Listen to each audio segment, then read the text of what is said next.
क्लर्स TV के popular serial doctor आरंभी में आखिरकार एक ऐसा शख्स आ चुका है जो ना सिर्फ डॉक्टर आरंभी का साथ देगा, बल्कि टंडन और विश्वास की फाइली से जुड़ा अपना पुराना हिसाब भी चुकाना चाहता है। जी हाँ, ध्रुव चावला की एंट्री होते ही हॉस्पिटल में बड़ा धमाका हो चुका है। जहां एक तरफ आरंभी को हॉस्पिटल से बाहर निकाला जा रहा था और उसे फायर कर दिया गया था, वहीं ध्रुव ने आते ही सबको रोक दिया। उसने कहा कि क्या सबके कान खराब हो गए हैं, क्योंकि उसने साफ साफ सभी को रुकने के लिए कहा था। इस पर आरंभी कहती है कि उसे हॉस्पिटल से निकाल दिया गया है। तभी ध्रुव आगे आता है और आरंभी के हाथ से वह पेपर ले लेता है, जिस पर उसे फायर करने का फैसला लिखा होता है। उस पेपर पर विश्वास के साइन होते हैं। यह देखकर दादी को बहुत गुस्सा आता है। वह सवाल करती हैं कि आखिर ऐसा क्यों किया गया, जबकि आरंभी ने उनकी जान बचाई है। दादी कहती हैं कि आरंभी को सजा देने की बजाय उन किडनैपर्स को पकड़वाना चाहिए जिन्होंने ये सब किया।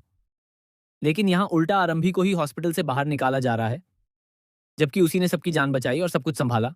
तभी ध्रुव को कहा जाता है कि वह फैमिली मैटर्स के बीच में ना बोले। इस पर ध्रुव जवाब देता है कि यह हॉस्पिटल सिर्फ उनका नहीं है, वह भी इस हॉस्पिटल का आधा हकदार है और इसलिए उसे हॉस्पिटल के मामलों में बोलने का पूरा अधिकार है। इसके बाद ध्रुव सवाल करता है कि इस पेपर पर उसके साइन क्यों नहीं है। जिस पेपर पर विश्वास ने आरंभी को निकालने के लिए साइन किए थे, उसी पर विश्वास ध्रुव से भी साइन करने को कहता है।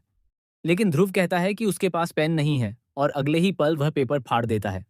यह देखकर विश्वास पूरी तरह हैरान रह जाता है।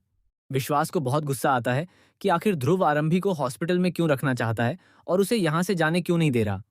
लेकिन फैमिली में से कोई भी कुछ नहीं बोल पाता। इसके बाद ध्रुव एक बार फिर आरंभी का न्योपल्स हॉस्पिटल में स्वागत करता है। आप सभी प्रोमो में देख ही चुके हैं कि ध्रुव का यहाँ आने का असली इरादा कुछ और ही है। वह आरंभी की मदद जरूर करेगा, लेकिन टंडन फैमिली के साथ उसका कोई पुराना मामला भी जुड़ा हुआ है। अब वह उसी का बदला लेने के लिए वापस लौटा है और आने वाले एपिसोड्स में कई बड़े और शॉकिंग ट्विस्ट देखने